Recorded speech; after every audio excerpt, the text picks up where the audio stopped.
आप इस वीडियो तक पहुंच गए हैं तो आप अपने 5 नंबर यहाँ पे पक्के करने वाले हैं। भाई किस तरीके से मैं ये बात कह रही हूँ, क्योंकि बहुत बार ऐसा होता है कि हम लोग पत्र तो करते ही हैं, उनके फॉर्मेट को भी देखते हैं, लेकिन एग्जाम टाइम जैसे लिखने जाते हैं वैसे कंफ्यूजिंग हो जाता है। तो आपके लिए मैं यहाँ पे इतना सिंपल सा फॉर्मेट लेकर के आई जो कि लेटेस्ट फॉर्मेट है हमारा। ठीक है, जब भी पत्र आता है दिमाग में तो आपका सेवा में आने लगता है, और भाई यहाँ पे आप सेवा में नहीं लगाना है।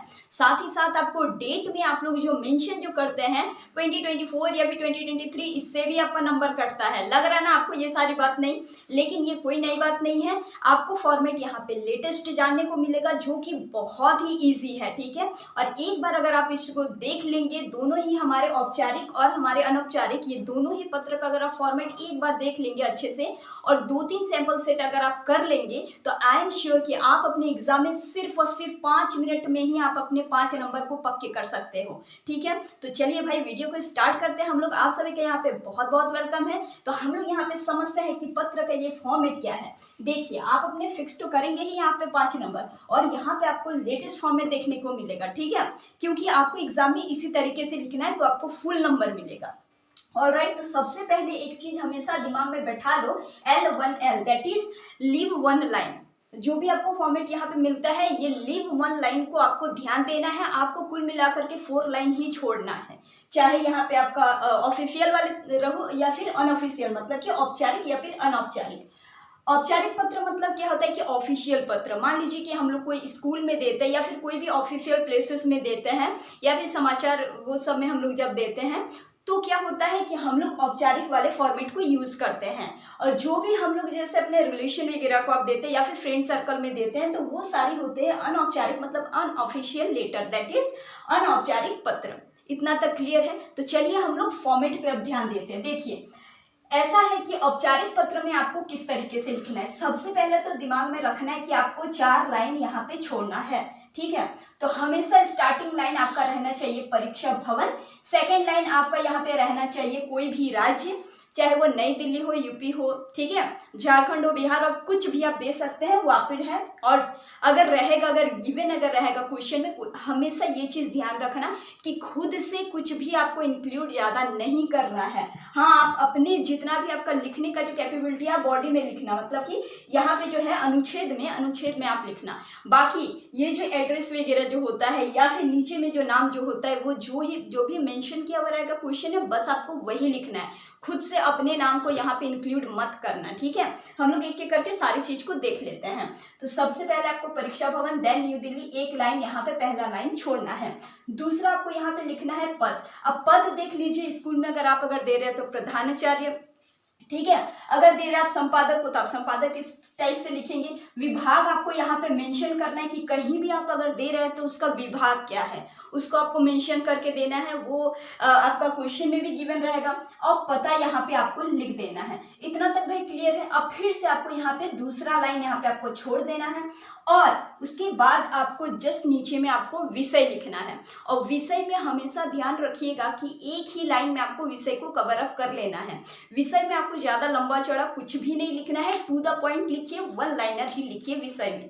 क्लियर है? विषय के बाद आपको एक यहाँ पे फिर से लाइन छोड़ना है। हमारे 3 लाइन यहाँ पे छूट चुके हैं। अब क्या है, आपको यहाँ पे महोदय या फिर महोदया, अच्छा महोदय होता है मेल के लिए यूज, महोदया आप फीमेल के लिए यूज कर सकते हैं, अदरवाइज आप मान्यवर भी यूज कर सकते हैं। ठीक है, इसके बाद आप डायरेक्टली लिख सकते हैं पहला अनुच्छेद, दूसरा अनुच्छेद। अनुच्छेद मतलब होता है पैराग्राफ। ठीक है, आप अपने 2 पैराग्राफ या फिर इससे थोड़ा सा ज्यादा भी अगर लिख दे तो नॉट इशू, आप यहाँ पे लिख सकते हैं। जो भी वहां पे आपका दे रहा है क्वेश्चन में, उसके अकॉर्डिंग आप लिखिए कि किसके संबंधित आप लिख रहे हैं, वो सारी चीजों को आप इस जगह पे लिखेंगे, मतलब कि लेटर ऑफ द बॉडी। ठीक है, ये चीज आपको यहाँ पे देना है अपने अच्छे लैंग्वेज में। कम से कम बहुत इंग्लिश भी अगर आप लिखते हैं तो एडवांस इंग्लिश लिखने के चक्कर में उसको गलत मत कीजिए, और हिंदी में भी अगर लिख रहे हैं तो कम से कम उसको थोड़ा सा आप स्पेलिंग को ध्यान जरूर दें। ये बार बार मैं कह रही हूँ, आप स्पेलिंग पे ध्यान जरूर देना, साथ ही साथ राइटिंग पे देना कि क्लियर होना चाहिए, कहीं पे ज्यादा काटा काटी नहीं होना चाहिए। ठीक है, उसके बाद क्या है, आपको दे देना है धन्यवाद। ठीक, इसके जस्ट नीचे आपको धन्यवाद लिखना है। उसके बाद आपको फिर से एक लाइन छोड़ना है। देन अगेन भवदीय या फिर भवदीय, भवदीय मतलब कि अगर कोई मेल अगर रहे तो यूज करना है, भवदीय मतलब फीमेल अगर रहे।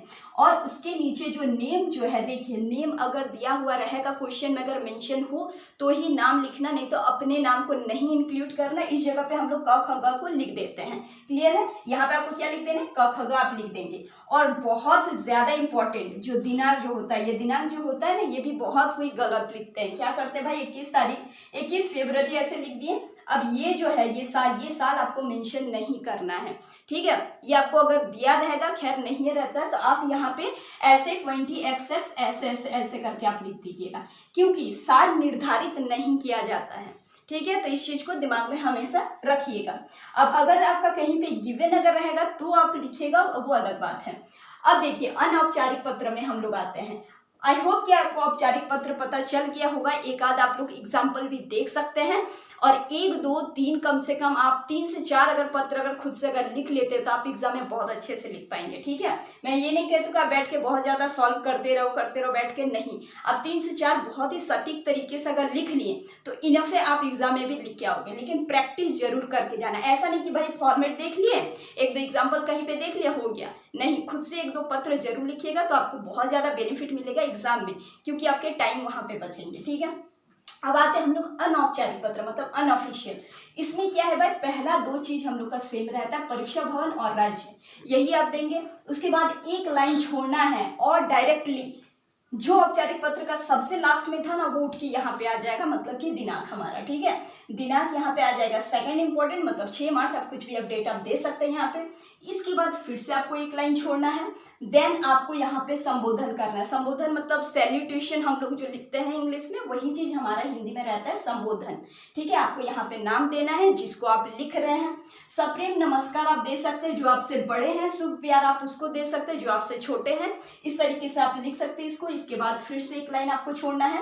एंड देन अगेन पहला अनुच्छेद एंड दूसरा अनुच्छेद जो भी आपका यहाँ पे रहेगा, ठीक है, जिससे भी संबंधित आपका दिया हुआ रहेगा अनऑफिशियल लेटर में या फिर अनौपचारिक पत्र में, वो चीज आप यहाँ पे लिखिएगा। ठीक है, जब आपका ये अनुच्छेद पूरा हो जाएगा, पहला दूसरा थोड़ा सा बड़ा भी कर सकते हैं, कोई इश्यू नहीं है। बाकी जितना वर्ड लिमिट में दिया रहेगा वही चीज आप ज्यादा ट्राई कीजिएगा। और यहाँ पे फिर से आपको एक लाइन छोड़ना है। देन यहाँ पे आपको लिखना है तुम्हारा, तुम्हारे जो भी आपका रिलेशन में रहे।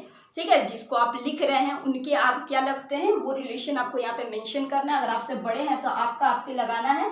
एंड देन अगेन नाम के पास आपको क ख ग डाल देना है। अगर नेम अगर गिवन रहे तो आपको नेम देना है। ठीक है, आई होप कि आपको समझ में आ गया होगा। औपचारिक और अनौपचारिक पत्र दोनों में बस डिफरेंसेस कुछ चीज है जो कि आपको ध्यान देना है।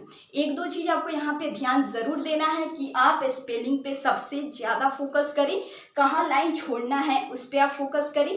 तीसरा, आप जो लिख रहे हैं दिनांक और नेम वगैरह वो सब चीज में आप ध्यान दें। अगर नेम गिवन है तो ही लिखे, नहीं तो आप क ख ग करके छोड़ दें। ठीक है, साल आपको मेंशन नहीं करना है। और इसके अलावा आप जो भी चीज लिख रहे हैं उसको एक सूटेबल वे में लिखें। देखिए, पत्र में ऐसा नहीं है कि आपको एक ही पेज में ऐसा कवर अप करना है, नहीं। मान लीजिए कि आप हाफ पेज से अगर स्टार्ट अगर किया और उसको लेकर के अगर सेकंड पेज अगर जा रहे हैं, कोई इश्यू नहीं है। वैसा कोई रूल रेगुलेशन नहीं है कि आपको एक ही पेज में एकदम स्टार्टिंग से करना है, ऐसा कुछ नहीं है।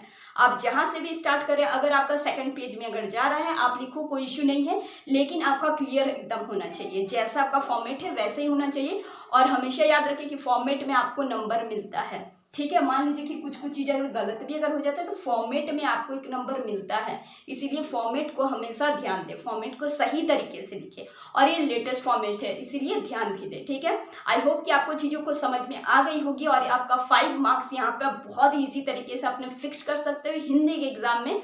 और आप सभी को बहुत बहुत ऑल द बेस्ट। और अपने फ्रेंड तक भाई शेयर कर दो ताकि सबकी यहाँ पे 5 मार्क पक्के हो जाए। और अगर अच्छा लगे तो वीडियो को शेयर करना, साथ ही साथ चैनल को सब्सक्राइब करना। मिलते हैं हम लोग नेक्स्ट वीडियो में। Till then keep preparing